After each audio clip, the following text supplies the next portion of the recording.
दोस्तों नमस्कार। किताबी दुनिया यूट्यूब चैनल में आपका स्वागत है।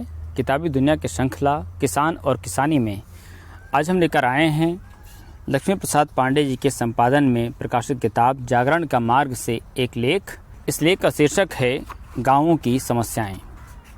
ये किताब 1946 में इंडियन प्रेस इलाहाबाद से प्रकाशित हुई थी और ये चूँकि संपादन है इसलिए ये लेख किसका है इस बात की जानकारी इसमें नहीं दी गई।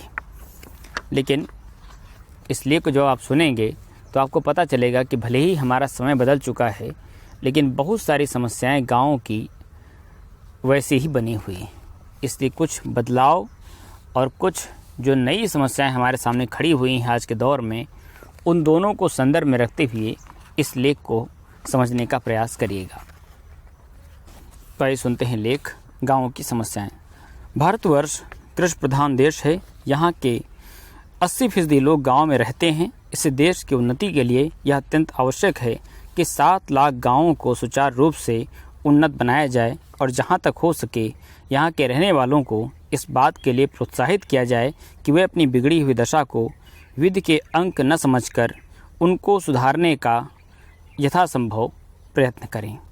प्राचीन काल में हमारे गाँव अत्यंत उन्नतशील थे। बड़े बड़े लोग गाँव में रहते थे। गाँव के रहने वालों को बुरा नहीं समझा जाता था। उस समय बड़े बड़े नगर थे भी बहुत कम और साथ ही ग्रामीण जनता काफ़ी उन्नत थी।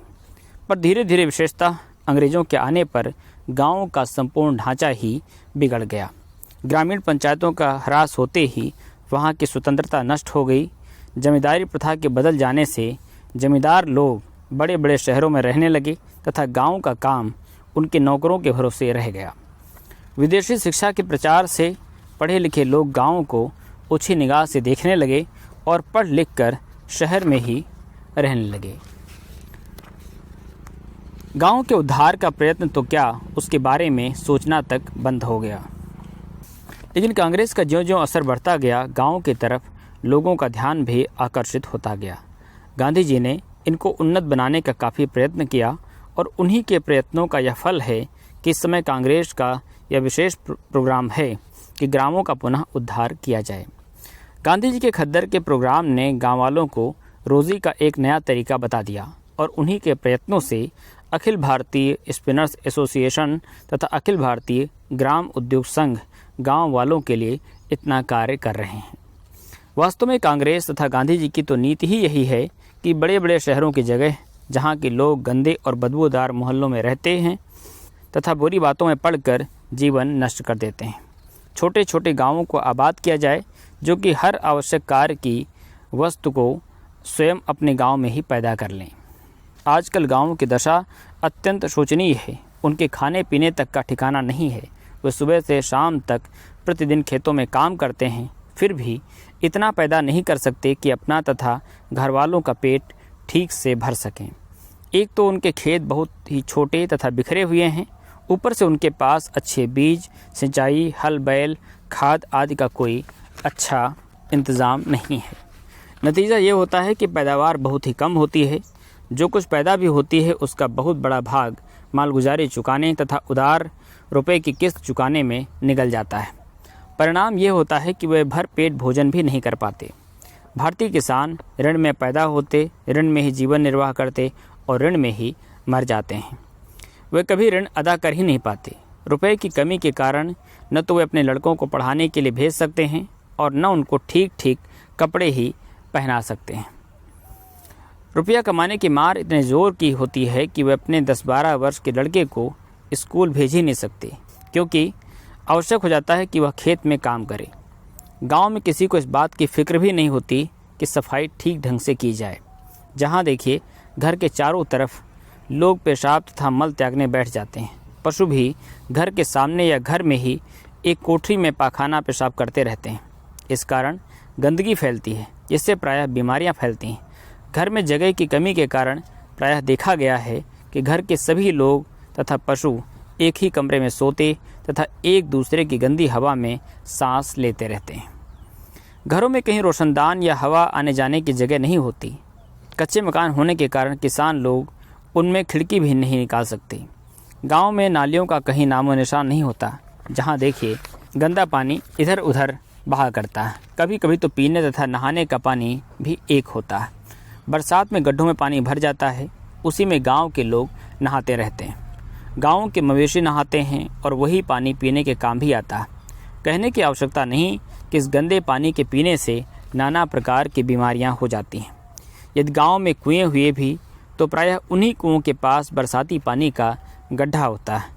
इससे ये होता है कि ज़मीन की सतह से गंदा पानी कुएं में जाकर वहाँ के पानी को भी गंदा कर देता है। किसान गरीब, बिना पढ़े लिखे तथा गंदे तो होते ही हैं, साथ ही उनको दुनिया की कोई जानकारी नहीं होती। न तो गांव में उनको कोई नई बात बताने वाला है, न अखबार ही गांव में जाते हैं और न वहाँ रेडियो वगैरह का प्रबंध है। पाश्चात्य सभ्यता से तो वे अनभिज्ञ हैं ही। धीरे धीरे प्राचीन हिंदू सभ्यता तथा संस्कृति भी नष्ट होती जा रही है और धार्मिकता की जगह छोटे मोटे अंधविश्वासों ने घर कर लिया है। गाँव के अबोध पंडित भी सीधी ग्रामीण जनता को इन्हीं अंधविश्वासों की शिक्षा दे उल्लू बनाए रखते हैं। इन सब बातों के देखते यह परमावश्यक है कि इन गांव वालों की दशा सुधारी जाए। जहां तक हो सके शिक्षा का प्रचार करके इनको सफाई से रहना सिखाया जाए। इनकी आर्थिक दशा सुधारना भी आवश्यक है, क्योंकि बिना काफ़ी आमदनी हुए गांव वाले पढ़ाई या सफाई की तरफ ध्यान दे ही नहीं सकते। यहाँ हम ये बता देना आवश्यक समझते हैं कि शहरी जनसमूह जिसकी उनसे सहानुभूति है, उनका पथ प्रदर्शक बने और हर प्रकार की उन्नति में उनकी उचित सहायता करे। उन्हें कर्मण्यता का पाठ पढ़ावे, तभी उनका सच्चा सुधार हो सकता है। ग्रामों की दशा सुधारने के लिए यह आवश्यक है कि सबसे पहले किसान संगठित हों, सहकारी संस्थाएं स्थापित की जाएं। इस तरह की कई समितियां बनाई जा सकती हैं जो गांव की सफाई, स्वास्थ्य, पढ़ाई, बीमारी आदि की तरफ ध्यान देती हैं। कुछ समितियां तो सामाजिक प्रथाओं के बदलने तक के लिए बन गई हैं और उन्होंने काफ़ी अच्छा कार्य कर दिखाया है।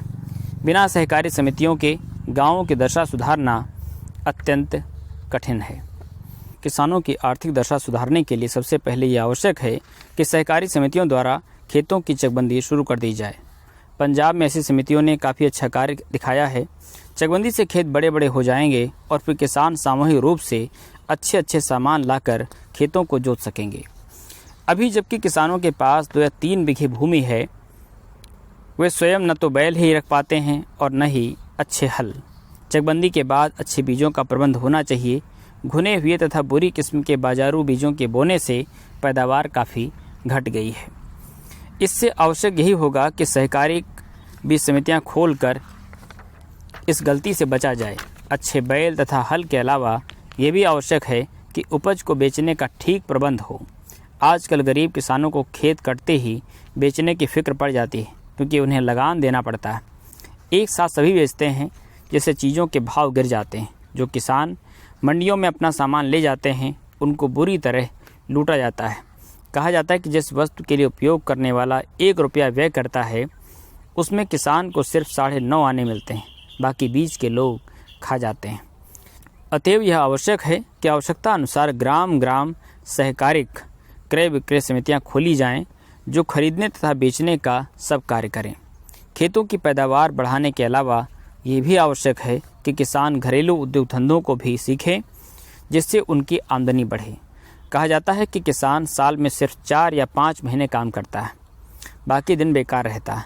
बेकारी के दिनों में उन्हें चरखा काटना, कपड़ा बुनना, रस्सी बनाना, सन बटकर चीज़ें बनाना, मधुमक्खी पालना, गुड़ बनाना, मिट्टी के बर्तन बनाना, लोहे की चीज़ें बनाना, खिलौने बनाना आदि काम करके जीविका उपार्जन करनी चाहिए। इसके साथ साथ किसानों को तरकारी बोने की तरफ विशेष ध्यान देना चाहिए। खेतों के चारों तरफ वे फलों के पेड़ भी उगा सकते हैं, इससे उनकी आमदनी बढ़ जाएगी। इन सब तरीकों के प्रयोग से किसानों की आमदनी काफ़ी बढ़ सकती है। आजकल शहरों और ग्रामों के आवागमन के मार्ग प्राय जटिल हैं। अच्छी सड़कों की तो बेहद कमी है। गांव वाले गाड़ियों पर कच्ची पगडंडी होकर आते जाते हैं। बरसात के दिनों में हालत बहुत ही ख़राब हो जाती है। पगडंडियाँ यहाँ वहाँ कट जाती हैं, गड्ढों में पानी भर जाता है और लोगों को पानी में होकर आना जाना पड़ता है। शहरों तथा गाँवों से संबंध बढ़ाने के लिए यह आवश्यक है कि सड़कों को ठीक किया जाए। पक्की सड़कें तो बनवाना काफ़ी कठिन है, क्योंकि उसमें रुपया बहुत व्यय होगा, पर कंकड़ की सड़कें अधिक से अधिक बनवानी चाहिए। कुछ लोगों का कहना है कि यदि सरकार कंकड़ का इंतजाम कर दे तो किसान बिना कुछ लिए स्वयं सड़क बनाने को तैयार हो जाएंगे। सड़कों की हिफाजत के लिए यह आवश्यक होगा कि किसान लोग गाड़ियों में रबड़ की हाल चढ़ावें, लोहे की हालों से सड़क कट जाती है। गाँव में पढ़ाई का भी काफ़ी आयोजन करना चाहिए। पढ़ाई दो तरह की होगी, छोटे बच्चों की तथा बुढ़ों की। सरकार ने गाँवों में पाठशालाएँ खोली हैं, कस्बों में मिडिल स्कूल भी हैं, पर उनकी संख्या बहुत ही कम है। लड़कों को 5-7 मील चलकर पढ़ने जाना पड़ता है, इसलिए स्कूलों की संख्या बढ़ानी होगी। रात स्कूलों का भी आयोजन करना आवश्यक है, जिससे बूढ़े लोग भी पढ़ सकें। यह आवश्यक है कि पढ़ाई का कार्यक्रम ऐसा हो कि लोग उसे शीघ्र ही आकर्षित हो जाएं और उसमें दिलचस्पी होने लगे। गाँव में पुस्तकालयों का भी होना आवश्यक है। युक्त प्रांत की सरकार ने एक शिक्षा प्रसार अफसर नियुक्त कर दिया है, जो प्रांत भर के ग्रामीण पुस्तकालयों के लिए ग्रामोपयोगी पुस्तकों का प्रबंध करता है। सरकार को चाहिए कि अधिक रुपए की स्वीकृति देकर पुस्तकालयों तथा पुस्तकों की संख्या बढ़ा दे। हो सके तो ऐसे चलते फिरते पुस्तकालयों का निर्माण किया जाए, जो एक गांव से दूसरे गांव में घूमते रहें। इससे हर गांव वाला एक दिन पुस्तक पा सकेगा। गांव में दवा तथा डॉक्टरों का कुछ भी प्रबंध नहीं है। गांव वाले बीमारी के समय 20-25 मील चलकर शहर के अस्पतालों में आते हैं। इनमें से कुछ तो बेचारे रास्ते में ही मर जाते हैं। कठिन रोगियों की तो देखभाल होने ही नहीं पाती और वे प्रायः मर ही जाते हैं। यह अत्यंत आवश्यक है कि गाँव में अस्पताल खोले जाएं। यदि अंग्रेजी अस्पताल न हो तो कम से कम यूनानी तथा वैद्यक औषधालय ही खोलने चाहिए। कांग्रेस की यही राय है। साथ में कुछ घूमते हुए अस्पताल भी हों, जो बीमारी के समय या अन्य आवश्यकताओं के समय किसी गांव में मदद के लिए पहुंच जाएं। हमारी ग्रामीण जनता के रहन सहन में जच्चा और बच्चा संबंधी विषय अत्यंत विचारणीय हैं। ग्राम ग्राम पढ़ी हुई नर्सों का इंतजाम हो, जिससे बच्चे पैदा होते समय जच्चा तथा बच्चा को तकलीफ न हो। गाँव में बच्चों के खेलकूद का भी प्रबंध करना चाहिए। नाटक कंपनी या नौटंकियों का इंतजाम होने से गांव वालों में दिलचस्पी बढ़ जाएगी, साथ में उनकी शिक्षा भी बढ़ेगी। यह आवश्यक है कि खेल शिक्षाप्रद हों। गांव में रेडियो का इंतजाम हो जाए तो बहुत अच्छा है, क्योंकि इससे उनको विदेशों की सभी बातों का ध्यान तो रहेगा। गांव में अनेक प्रकार की सभाएं करने का प्रबंध होना चाहिए, जिससे लोग आकर उनको सभी बातें बताते रहें। दोस्तों, ये रहा लेख गाँव की समस्याएं। आज जब हम देखते हैं कि हमारे गांव काफ़ी कुछ बदल चुके हैं, लेकिन अगर आप उत्तर भारत के गांवों पर नज़र डालेंगे तो आपको पता चलेगा कि ऐसे भी गांव आपको पढ़ने को, देखने सुनने को मिलेंगे जहां आज भी रोशनी नहीं पहुंची है, यानी लाइट नहीं पहुंची। लेकिन किसान आंदोलन की बात करते हुए और उनकी बातों को अगर थोड़ा सा सहानुभूति के साथ उन पर विचार किया जाए तो पता चलेगा कि किसानों के साथ जितना कुछ किया जाना चाहिए था, उतना कुछ सरकारों के द्वारा नहीं किया गया। हम सबकी जिम्मेदारी है कि इस लेख के माध्यम से आज के समाज को भी समझने का प्रयास करें और जो कुछ हमसे बन सकता है वो भी करने का प्रयास करें, क्योंकि हम सभी लोग अन्न खाते हैं। तो कम से कम अन्न पैदा करने वाले किसान के साथ हमारी जो धारणा है, हमारी जो राय है, वो थोड़ी सहानुभूतिपरक होनी चाहिए। दोस्तों, यदि पाठ आपको अच्छा लगा हो तो आप इस वीडियो को अपने दोस्तों से साझा करिएगा और हमें अपनी राय ज़रूर लिखिएगा। शुक्रिया।